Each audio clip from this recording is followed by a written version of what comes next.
1월에 이제 피습당했잖아요. 그때 네. 응급의료 헬기를 이용해서 이제 음. 부산대 병원에서 서울대 병원으로 갔는데 네. 이거 관련해서 문제가 있다라고 하면서 천준호 의원에게 조사를 통보를 했습니다. 이게 갑자기요? 무슨 상황이냐면 예. 이게 그 당시에 헬기 이용했을 당시에 권익위에 공직자 행령 강동 위반으로 신고가 들어갔는데 예. 그 지금까지 이제 별다른 이제 움직임이 없다가 예. 최근에 이제 그저께였나 뭐 천준호 의원한테 당시 비서실장이었고 현장에 있었던 사람이니까 조사를 받아라 이렇게 연락이 왔다는 거예요. 네. 그래서 천준호 의원은 이게 이제 국회의원은 권익위 관할 윤리강령 조사 대상이 아니다. 이거는 누가 봐도 정치적 의도가 있는 것이다라고 주장을 하고 있고 이송 과정엔 어떤 법적 문제도 없었다. 그러나 권익위가 이제 김건희 여사 그 명품백 사건을 조사를 이렇게 털어주면서 이것조차 내가 안 나간다고 하면 또 너네도 조사에 안 나왔잖아라고 물타기를 하려고 하는 것 같아서 나는 나가서 조사를 받겠다. 이게 이제 오늘 입장이었어요. 근데 권익위가 이거는 뜬금없이 조사를 하는 게 아니고 신고가 접수된 그렇죠. 예. 신고 90일 안에 근거로 이제 바탕으로 이제 마무리를 해야 조사를 되는, 하는 네, 건데 네. 좀 시기는 조금 뜬금없어 보이긴 해요. 조사 자체는 뜬금없는 건 아니고. 뜬금없죠. 저는 그 권익위가 갑자기 트럼프 전 대통령 피습당한 걸 보면서 우리도 있었지. 저거다. 저거다. 맞다. 다시 떠오르는 거 아닌가. 여기 권익위원장이 윤석열 대통령 대학 동기이고요. 예. 부위원장이 윤석열 대선 후보 시절의 캠프 출신 검사 후배입니다. 그래도 해도 이건 너무한 겁니다.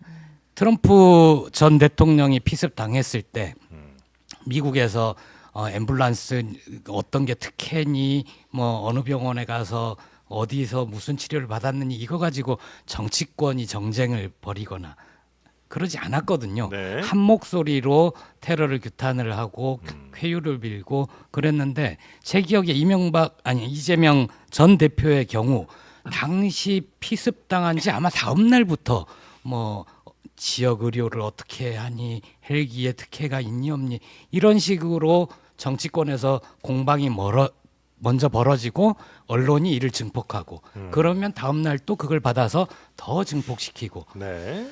좀 그런 모습은 없어야 될 것 같습니다. 이재명 대표가 그때 그냥 헬기 안 타고 응급차 타고 부산대 병원으로 가서 치료 받았으면 그런 이후에 일도 다 없었을 거예요. 그때 한 목소리로 테러 규탄하고 그런 건 다 했었어요.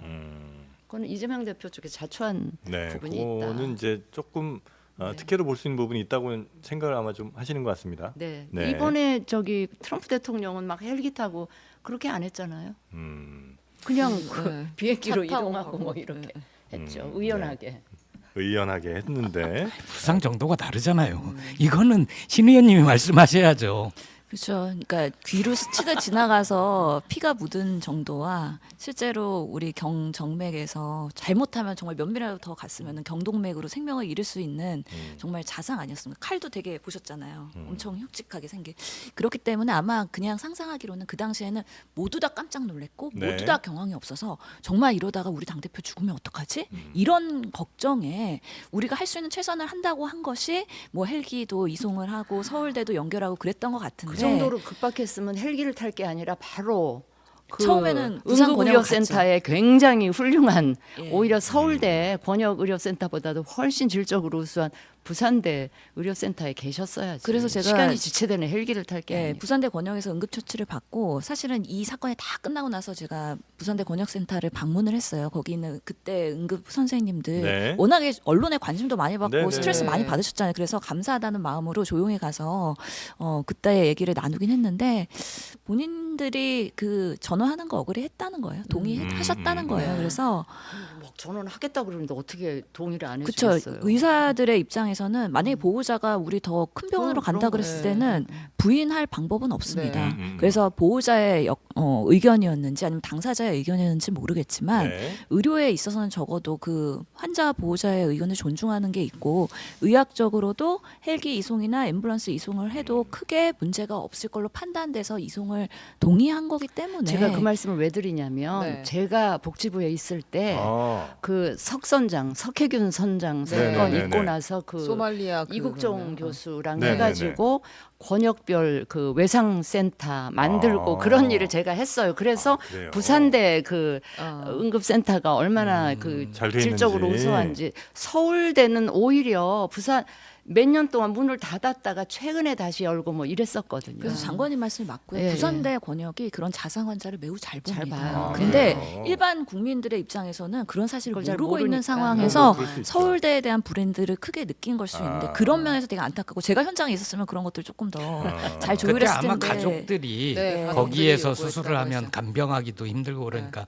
가까운 곳으로 예. 모셔온 거 아닌가요? 예, 왜냐하면 1월 2일이었기 때문에 총선 앞두고 있고 사실은 당의 선거를 지휘해야 되는데 이 치료 기간이 얼마나 오래될지 그런 것들을 가늠하기 어려운 상황이었잖아요. 네. 그렇기 때문에 아무래도 접근성이나 이런 간병의 용이성도 고려할 수 있어서 하여튼 의료진 입장에서는 충분히 존중을 한다. 네. 라는 부분에 있어서 그분들 부산의 그런 명예가 훼손되거나 그러지 않았으면 좋겠다는 아니, 하나만 마음입니다. 헬기를 타는 게 그러니까 환자를 이송할 때 헬기를 탄다. 이게 특혜 의혹이 있을 수 있는 대목이에요? 왜냐하면 우리나라에서 그 닥터 헬기라 그러잖아요. 네. 닥터 헬기가 몇 대 안 되는 상황이기 그렇겠죠. 때문에 네. 예, 그래서 이제 우선순위를 정하고 이런 것도 네.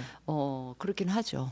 근데 만약에 누가 아주- 밀렸다 우선순위에서 이재명 대표를 실으려고 밀렸다. 이제 그렇게 되면 특혜 시비가 있을 수 있을 것 같은데 만약에 그날 다른 수요가 없었고 뭐 가능했다. 그래서 옮긴다고 하면 일반 환자도 똑같이 그렇게 요구하면 가능한 기본적인 가능 안 하죠. 상황인가? 안 예, 해요? 가능 안 헬기 하지. 이송을 하려면은 전원을 보내는 의료진과 네. 전원을 받는 의료진이 네. 오케이 헬기로 음. 하세요 네. 해야지 병원에서 떴다가 다시 이렇게 네, 이동할 네, 수 있는 네. 거잖아요. 네, 그래서 사실은 그 과정에서 이제 서울대병원에 있는 교수님과 그 소통이 됐고 네. 받기로 했고 그런 부분에 있어서 헬기는 의료진 간의 합의가 있었기 때문에 가능했다라고 보는 거고요. 네. 다만 이제 서울대로 전환하는 과정에서의 뭔가 청탁이나 특혜가 없었는지 아마 그런 과정에서 천준호 의원님의 역할은 무엇는지 이런 것들 좀 보려고 권은희가 부르는 것 같은데요. 네네. 제가 좀 놀란 거는 네.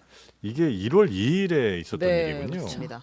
네. 1월 저는 한 2일. 재작년쯤 있었던 아. 일인가. 워낙 그 사이에 일들이 많아가지고. 그렇죠. 반년 지났습니다. 아 그렇군요. 예. 한참 전 일인 줄 알았어요. 네, 여튼 요게 이제 권익위에 신고가 들어와서 요걸 이제 조사하는 그냥 과정일 뿐이다 이렇게 이제 생각하시는 네, 거고, 네. 요건 좀 뭔가 좀 저희가 좀 있어 보인다 이렇게들 네. 아마 판단을 좀 하시는 것 시기 같고요. 때문에 네. 저희가 의심이 돼요. 네. 그리고 의료를 너무 거겠죠. 정쟁화하지 않았으면 좋겠어요. 네. 사람의 그러니까요. 생명을 다루는 네. 건데.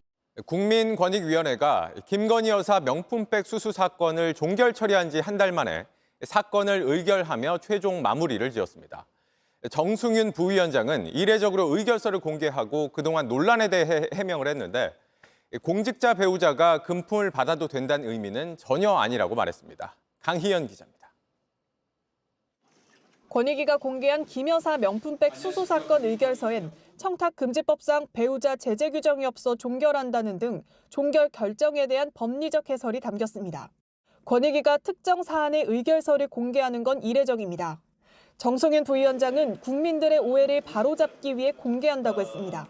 배우자는 금품을 받아도 된다는 거냐는 지적이 나온 데 대해선 그렇지 않다고 반박했습니다.